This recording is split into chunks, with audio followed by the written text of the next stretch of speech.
अस्सलाम वालेकुम students, hope you are fine. जिस टॉपिक को आज हम कंटिन्यू करेंगे वो कल के टॉपिक की कंटिन्यूएशन है, यानी कि हम इससे पहले पढ़ चुके हैं एरिथ्रोपोयासिस। एरिथ्रोपोयासिस हमने पढ़ा, उसकी स्टेजेस, स्टेप्स वगैरह सब कुछ हमने देखे।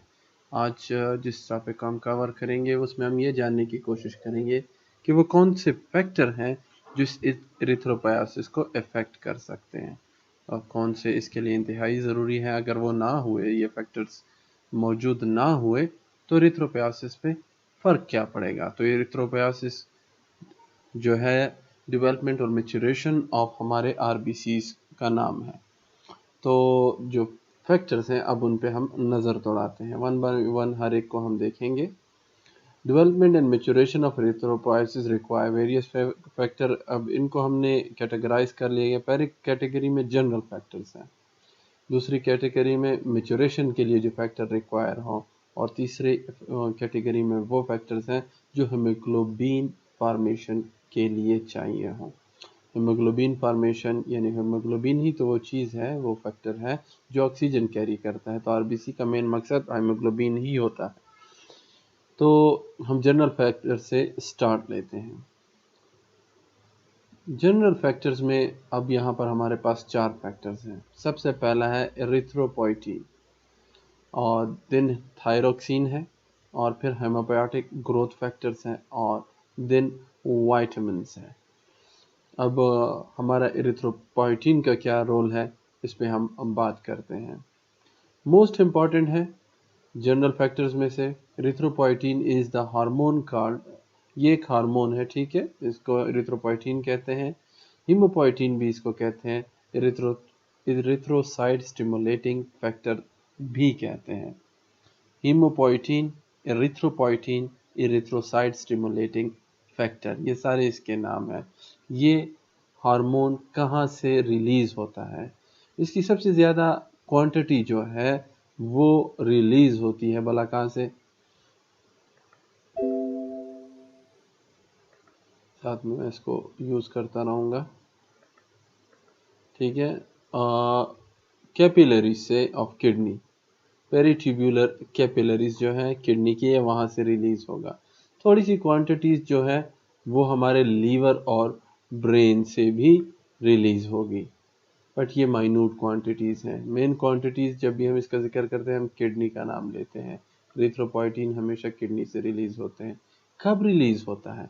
जब हमारी बॉडी हाइपोक्सिया महसूस करती है, लो कंसंट्रेशन ऑफ ऑक्सीजन हम महसूस करते हैं, तब एरिथ्रोपोइटीन एक्टिवेट हो जाते हैं और रिलीज हो जाते हैं, ठीक है। तो इसके एक्टिवेशन फैक्टर क्या है, स्टिमुलेशन क्या है, यानी ऊपर स्टिमुलेंट फॉर सिक्रीशन क्या है, वो है hypoxia, low levels of oxygen. अब ये कौन सा कमाल मारेगा, कौन सा तीर मारेगा? एक्शन ऑफ एरिथ्रोपोइटीन क्या होगा? Causes increase RBC production, RBC की प्रोडक्शन बढ़ाएगा पहले ही स्टेप से, यानी नॉन कमिटेड से स्टार्ट ले लेगा कमिटेड तक, फिर अगली हर एक स्टेप जो हम पढ़ चुके हैं उन तमाम में अपना रोल प्ले कर लेगा, stimulate nearly all steps of erythropoiesis, और तमाम स्टेप्स को रैपिडली आगे बढ़ाएगा, ठीक है। अब अगली बात पर चलते हैं। Let me clear it for you.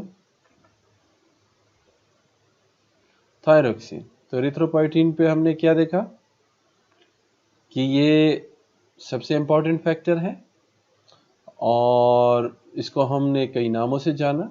हीमोपोइटीन, erythrocyte stimulating factor, release कहाँ से हो रहा था? किडनी से, और थोड़ी सी क्वांटिटी लीवर और ब्रेन से। स्टिमुलेट कब हो रहा था? हाइपोक्सिया में, और हर स्टेप में अपना रोल प्ले कर रहा था। तो एरिथ्रोपोइटीन हो गया। Thyroxine, being a general metabolic hormone, thyroxine thyroid हमारा जो है यहाँ से रिलीज होता है। Thyroxine accelerates the process of erythropoiesis at many levels. So hyperthyroidism and polycythemia are common, यानी जब भी हाइपरथायराइडिज्म होगा पॉलीसाइथीमिया साथ में हो जाएगा। इसका मतलब क्या है? हाइपरथायराइडिज्म यानी जब थायराइड स्टिमुलेट होगा और थायरोक्सिन ज़्यादा मिकदार में रिलीज़ करेगा, तो वो एक बीमारी हो या कोई भी वजह हो, उसकी वजह से हम पॉलीसाइथीमिया में चले जाएंगे। आरबीसी की मिकदार हमारे फ्लूइड में बॉडी में बढ़ जाएगी। तो ये ऑलवेज आपस में एसोसिएट करते हैं। तो थायरोक्सिन भी एक इम्पॉर्टेंट फैक्टर है। अब तीसरा फैक्टर था haemopoietic growth factor. Haemopoietic growth factor और growth inducers are the interleukins and stem cell factors. इनको हम इंटरल्यूकिन या स्टेम सेल फैक्टर कहते हैं। जनरली जो ये फैक्टर हैं ये प्रोलिफरेशन ऑफ पीएचएससीज करते हैं। अब ये किस काम के लिए स्टैंड करता है, ये आपके लिए मैं क्वेश्चन छोड़ रहा हूँ, ये आपने कमेंट में लिखना है। पीएचएससीज मेरे तो मुंह में बार बार आ जाता है कि ये इसके लिए, बट आपके लिए ये सेल्स कहाँ से, ये कौन से सेल्स हैं, ये आप मुझे कमेंट में बताइएगा, ठीक है जी। तो उनकी प्रोलिफरेशन में ये काम करता है, उनके बढ़ावे में ये काम करता है। कौन काम करता है? हेमोपोएटिक ग्रोथ फैक्टर्स जो है ये इस लेवल पे काम करता है और इसी के बाद सारा काम स्टार्ट हो जाता है। ये सेल्स हैं, कल हम पढ़ चुके हैं। एरिथ्रोपोएसिस की वीडियो दोबारा खोलिए, उसमें मैंने बार बार इसका नाम इसलिए लिया था कि आपको याद हो जाए। अब इंटरल्यूकिन्स जो हैं ये ग्लाइकोप्रोटीन्स हैं, प्रोटीन्स हैं glycoproteins which belong to the cytokinin family. Interleukin जो कि एरिथ्रोपोएसिस में इन्वॉल्व होते हैं वो है हमारे पास 3, 6। सिक्रीट कहाँ से होते हैं?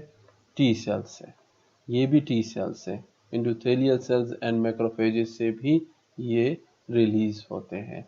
और ये इंटरल्यूकिन 11 है, यानी 3, 6 और 11 है। और ये ऑस्टियोब्लास्ट से, ऑस्टियोब्लास्ट, ऑस्टियोसाइट्स, ये हमारे बोन के सेल्स हैं, ठीक है। ऑस्टियोपोरोसिस का तो नाम सुना होगा ना, तो उसी से आप इसका अंदाज़ा लगा लें, ऑस्टियोब्लास्ट। तो ये हमारे बोन के सेल्स हैं, ये हमारे डिफेंस के सेल्स हैं, इम्यूनिटी के सेल्स हैं। ये वहाँ से इंटरल्यूकिन रिलीज़ होते हैं और हमारे एरिथ्रोपोएसिस को बढ़ावा देते हैं। कौन से लेवल पर?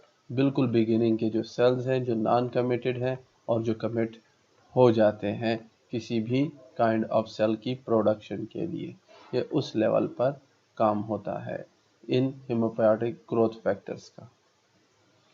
अब अगला फैक्टर जनरल फैक्टर्स में कौन है? वाइटामिन्स। ऑफ कोर्स आपने प्रेगनेंसी में देखा होगा ख़वातीन को बहुत सारे वाइटामिन्स दिए जाते हैं ताकि उनके वाइटामिन्स लेवल बराबर हों। वाइटामिन लेवल्स बराबर होंगे तो क्या काम होगा?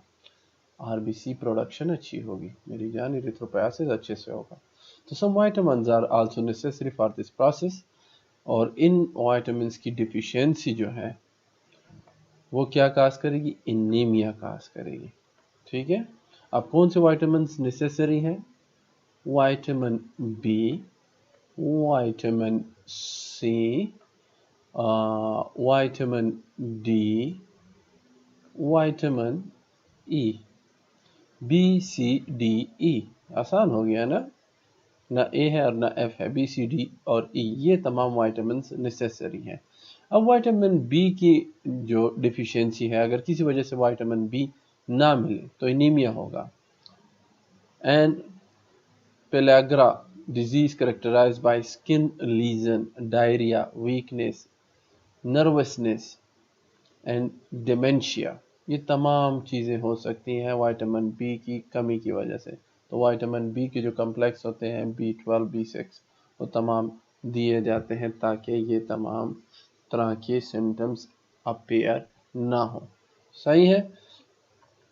विटामिन सी डिफिशिएंसी क्या काज करेगी? ऑफ कोर्स तमाम एरिथ्रोपोएसिस में इंपॉर्टेंट है, तो तमाम में हम कहेंगे एनीमिया होगा। अब इसमें स्कर्वी होगा। Ancient disease characterised by impaired collagen synthesis resulting in rough skin. Scurvy dry kind of skin जो प्रोड्यूस हो जाती है, तो उसको हम कहेंगे rough skin. Bleeding gum, bleeding gum भी बहुत इम्पोर्टेंट है इस लिहाज से, ठीक है। लूजनिंग ऑफ टीथ, दांत भी गिरना शुरू हो जाते हैं। पुअर वूंड हीलिंग, जख्म सही जल्दी हील नहीं करते, बोन पेन भी हो जाता है और लेथर्जी भी हो जाती है और इमोशनल चेंजेस भी आते हैं। सही है, तो हर एक को एक बार फिर देखते हैं सब साफ करके जगह को। अच्छा, विटामिन सी की डिफिशियंसी से एनीमिया तो होगा, स्कर्वी भी हो जाएगी। ठीक है जी। अब स्कर्वी के साथ जो एसोसिएटेड चीज़ें हैं, ब्लीडिंग गम, आसानी से ब्लीडिंग होगी। ठीक है, ड्राई स्किन, खुश्क स्किन होगी और दांत भी गिरेंगे, पुअर हीलिंग पावर, वुंड जो होंगे वो आसानी से ठीक नहीं होंगे, बोन में pain, lethargy, low energy level, थका होना, इमोशनल चेंजेस, ये तमाम चीज़ें फिर विटामिन सी के साथ एसोसिएट करेंगे। ठीक है जी। विटामिन डी जो है, it's deficiency cause anaemia and rackets bone disease. अब ये बोन डिजीज की तरफ जाएगा। ठीक है, विटामिन डी अगर डिफिशियंस हो जाता है। Vitamin E, its deficiency leads to anaemia and malnutrition. Vitamin E भी ज़रूरी है और ये भी एनीमिया। यानी कि अगर आप मुझे विटामिन्स के बारे में कहें तो हर एक इन विटामिन्स के साथ में लिख सकते हैं, इट लीड्स टू एनीमिया। ठीक है, और देन कुछ सिम्टम्स हैं वो आप आसानी से याद भी कर सकते हैं, बट एनीमिया सब में कॉमन है। ये हर एक बेहद ज़रूरी है आपके आरबीसी एरिथ्रोपोइसिस के लिए। ठीक है, नेक्स्ट स्लाइड पे चलते हैं और वो है मैच्योरेशन फैक्टर। तो हमारे जनरल फैक्टर हो गए, अब ये हुए मैच्योरेशन फैक्टर। सबसे पहला जो है विटामिन B12। इससे पहले में हमने पढ़ लिया कि विटामिन बी बहुत ज़रूरी है और विटामिन B12 के बारे में हम यहाँ पे पढ़ रहे हैं कि मैच्योरेशन के लिए भी ज़रूरी है। तो मैच्योरेशन फैक्टर और folic acids are necessary for the maturation of RBC. तो पहले विटामिन B12 की बात करते हैं, इसको सायानोकोबालामीन भी कहते हैं, सायानोकोबालामीन। Vitamin B12 is the maturation factor necessary for erythropoiesis। ज़रूरी है erythropoiesis के लिए। ये हमें मिलेगा कहाँ से? ये एक्सट्रेंसिक फैक्टर है since it is obtained mostly from diet। Extrinsic factor है, बाहर से आने वाली चीज़ है, तो ये हम खाने में ही ढूंढेंगे। अब it's absorption from intestine require the presence of intrinsic factor. अब ये खुद तो एक्सट्रेंसिक फैक्टर है, बट इसके लिए अंदर हमारे बॉडी में फैक्टर मौजूद होना चाहिए। ठीक है, ये एक, इसको हम कहेंगे इंट्रेंसिक फैक्टर ऑफ खासा, ये मौजूद होना चाहिए तो ही इसकी एब्जॉर्प्शन होगी। और विटामिन B12 एब्जॉर्ब होकर स्टोर हो जाता है, मोस्टली लीवर में स्टोर होता है और स्मॉल क्वांटिटी मसल में भी स्टोर हो जाती है। और जब जब हमारी बॉडी को रिक्वायर होता है तब तब विद द रिक्वायर अमाउंट ये लीवर और मसल से रिलीज किया जाता है। इसके अलावा इसको प्रोड्यूस कर सकता है लार्ज इंटेस्टाइन का नॉर्मल फ्लोरा भी। ठीक है जी, तो लार्ज इंटेस्टाइन का नॉर्मल फ्लोरा भी विटामिन B12 को प्रोड्यूस कर सकता है। तो अब क्या हुआ, ये खुद एक एक्सट्रेंसिक फैक्टर है, मतलब ये हमें खाने में चाहिए और इसकी एब्जॉर्प्शन के लिए इंट्रेंसिक फैक्टर ऑफ कासल ज़रूरी है। अब विटामिन B12 का काम क्या है, इसका एक्शन क्या है? ये सिंथेसिस ऑफ डीएनए में ज़रूरी है। अब सिंथेसिस ऑफ कौन सा डीएनए? जो आरबीसी में मौजूद होता है, और इसकी डिफिशियंसी जो होती है मैच्योरेशन ऑफ आरबीसी के फेल्यूअर को लीड करती है। अब आरबीसी जब तक मैच्योर नहीं होगा वो अपना काम नहीं करेगा। अगर आपको स्टेप्स याद हो तो मैच्योरेशन में क्या हुआ कि हेमोग्लोबिन की क्वांटिटी पूरी हो गई और वो अपना बाकायदा शेप उसने हासिल कर लिया जो बाइकनकेव शेप है। तो जब तक वो मैच्योर नहीं होगा, इसकी शेप बेहतर नहीं होगी, तब तक वो अपना काम नहीं कर सकेगा। Also the cells are larger with fragile and weak cell membrane resulting in macrocytic anemia। तो जिस तरह मैंने कहा, मैच्योर जब तक नहीं होगा तब तक उसका साइज, उसकी शेप उसको नहीं मिलेगी। जब तक उसकी साइज, उसकी शेप नहीं होगी तब तक वो फ्रेजाइल ही रहेगा। तो ये सेल्स थोड़े से साइज में बड़े होते हैं, तो हम ऐसे बड़े सेल्स को मैक्रोसाइटिक कहते हैं। और ऐसे बनने वाला एनीमिया यानी कि नॉर्मल काउंट से ज़्यादा इमेच्योर आरबीसीज मैक्रोसाइटिक एनीमिया में बदल जाता है। Deficiency of vitamin B12 called pernicious anemia. So vitamin B12 is also called anti-pernicious factor. तो विटामिन B12 की वजह से जो एनीमिया काज होती है, उसकी कमी की वजह से उसको हम कहते हैं परनिशियस एनीमिया। तो ये हमारा परनिशियस फैक्टर भी है। अब इंट्रिंसिक फैक्टर ऑफ कासल, इसका भी इससे पहले स्लाइड में मैंने जिक्र किया कि विटामिन B12 जो है वो एक्सट्रिंसिक फैक्टर है और उसको एब्जॉर्प्शन के लिए एक इंट्रिंसिक फैक्टर ऑफ कासल की ज़रूरत है। तो ये इंट्रिंसिक फैक्टर ऑफ कासल है, इसकी प्रेजेंस ज़रूरी है क्योंकि ये एब्जॉर्प्शन ऑफ विटामिन B12 में काम करता है। अब किसी वजह से अगर ये काम ना करे इंट्रिंसिक फैक्टर ऑफ कासल, तो एब्जॉर्प्शन ऑफ विटामिन B12 नहीं होगी। तो इससे पहले की स्टेप में क्या था, यानी परनिशियस एनीमिया हो जाएगा बंदे को। ठीक है। अब in the absence of intrinsic factor of causal, vitamin B12 is not absorbed from the intestine. This leads to pernicious anemia. ठीक है। अब deficiency of intrinsic factor occur in severe gastritis. अब ये absorption vitamin B12 की कहाँ से हो रही थी? हमारे GIT से। और अगर gastritis हो गया तो GIT का सिस्टम बर्बाद हो गया, एब्जॉर्प्शन नहीं होगी। अल्सर हो गया, एब्जॉर्प्शन नहीं होगी। गैस्ट्रेक्टोमी, अगर स्टमक रिमूव हो गया, अगर स्टमक रिमूव हो गया तो भी एनीमिया हो सकता है। ठीक है, परनिशियस एनीमिया हो सकता है क्योंकि यहाँ पर मौजूद इंट्रिंसिक फैक्टर ऑफ कासल चला गया, no absorption of vitamin B12, so no maturation. Folic acid, इसका नाम तो आप सबने सुना होगा क्योंकि अक्सर प्रेगनेंसी में आपने देखा होगा ख़वातीन को देते हैं फोलिक एसिड की गोलियां, क्योंकि ये ज़रूरी होती हैं। ठीक है, किस लिए ज़रूरी होती है, काम इसका क्या है, देखते हैं इसकी तरफ। एसेंशियल है, ऑफ कोर्स हमने यहाँ पे लिखी है तो एसेंशियल तो होगी। It is required for the synthesis of DNA। अब इस बात को देखें, सिंथेसिस ऑफ DNA, जो हमारे RBC के DNA था उसकी सिंथेसिस में ये काम करेगा। और अगर ये नहीं होगा, एब्सेंस ऑफ फोलिक एसिड क्या होगा, सिंथेसिस ऑफ DNA डिक्रीज कर जाएगी, causing failure of maturation. Again हमारे RBC मैच्योर नहीं हो पाएंगे और इससे भी एनीमिया हो जाएगा। In which cells are larger and appear in megaloblastic, बड़े बड़े सेल बन जाएंगे। ठीक है। And anaemia due to folic acid deficiency it's called megaloblastic anaemia. और इसकी कमी की वजह से जो एनीमिया होगा वो मेगालोब्लास्टिक एनीमिया कहलाएगा। इसमें बनने वाले जो सेल्स होंगे वो बड़े बड़े होंगे। सही है, किसी काम की नहीं होंगे।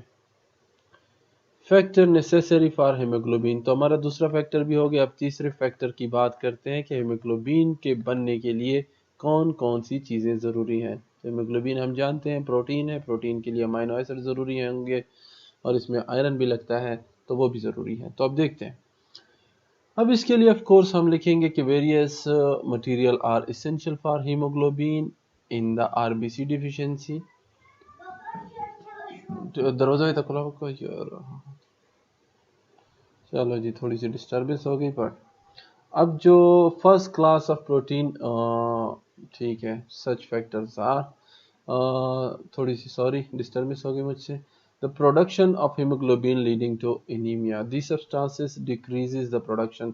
अब ये सब्सटेंसेस जो नीचे मैं पढ़ाने वाला हूँ, अगर ये कोई मसला करते हैं तो हीमोग्लोबिन नहीं बनेगा। हीमोग्लोबिन नहीं बनेगा तो हमारा RBC सही से नहीं बनेगा। सच फैक्टर्स में कौन से हैं, फर्स्ट क्लास प्रोटीन्स हमें चाहिए अच्छे वाले क्योंकि उसमें अमाइनो एसिड्स होने चाहिए। अब अमाइनो एसिड्स जो हाई बायोलॉजिकल वैल्यू के हैं वो एसेंशियल है फॉर फॉर्मेशन ऑफ हीमोग्लोबिन, क्योंकि प्रोटीन है, प्रोटीन के बनने के लिए हमारे पास अमाइनो एसिड्स होना ज़रूरी है। अब amino acid derive from these proteins are required for synthesis of protein. और कौन सा अमाइनो एसिड ज़रूरी है, द ग्लोबिन। अच्छा, हीमोग्लोबिन के लिए हमें अमाइनो एसिड्स चाहिए, ये तो इससे बनेगा। Iron necessary for formation of haem part, ये हम बायोकेमिस्ट्री में आप पढ़ चुके हैं कि हीमोग्लोबिन में आयरन ज़रूरी होता है हीम पार्ट के लिए, ठीक है। ग्लोबिन पार्ट तो प्रोटीन का होता है। अब कॉपर नेसेसरी है आयरन की एब्जॉर्प्शन के लिए। तो अब प्राइमरी फैक्टर हमारा आयरन हो गया, सेकेंडरी फैक्टर हमारा कॉपर हो गया। तो जब तक कॉपर होगा जीआईटी से आयरन एब्जॉर्ब होगा। कोबाल्ट और निकल भी जरूरी है। These metals are essential for the utilisation of iron during haemoglobin formation. अब जब हीमोग्लोबिन की फॉर्मेशन हो रही होती है तब कोबाल्ट और निकल ज़रूरी होते हैं, ये भी हमारे खाने में मौजूद होने चाहिए। अब vitamin C, riboflavin, nicotinic acid and pyridoxines are also essential for the formation of haemoglobin. और ये विटामिन्स हैं, ठीक है, कुछ यानी सी, राइबोफ्लाविन, निकोटिनिक एसिड, ये तमाम ज़रूरी हैं हेमोग्लोबिन के लिए। तो हमने क्या पढ़ा? जर्नल फैक्टर पढ़े, मैच्योरेशन फैक्टर पढ़े और हेमोग्लोबिन फॉर्मेशन फैक्टर पढ़े। बीच में थोड़ी सी डिस्टर्बेंस हो गई जिसके लिए मैं माजरत ख्वाह हूँ। और प्लीज़ वीडियो को देखें, आपके लिए आगे बहुत सारा काम मैं देने वाला हूँ। इन्हीं वीडियो से आपका वो काम आपको मिलेगा। Thank you. खुश रहिए। वीडियो को लाइक डिसलाइक कुछ कहिए, इसके बारे में कुछ कमेंट कीजिए ताकि मुझे आपकी राय का अंदाज़ा होता रहे। Thank you. खुदा हाफिज़।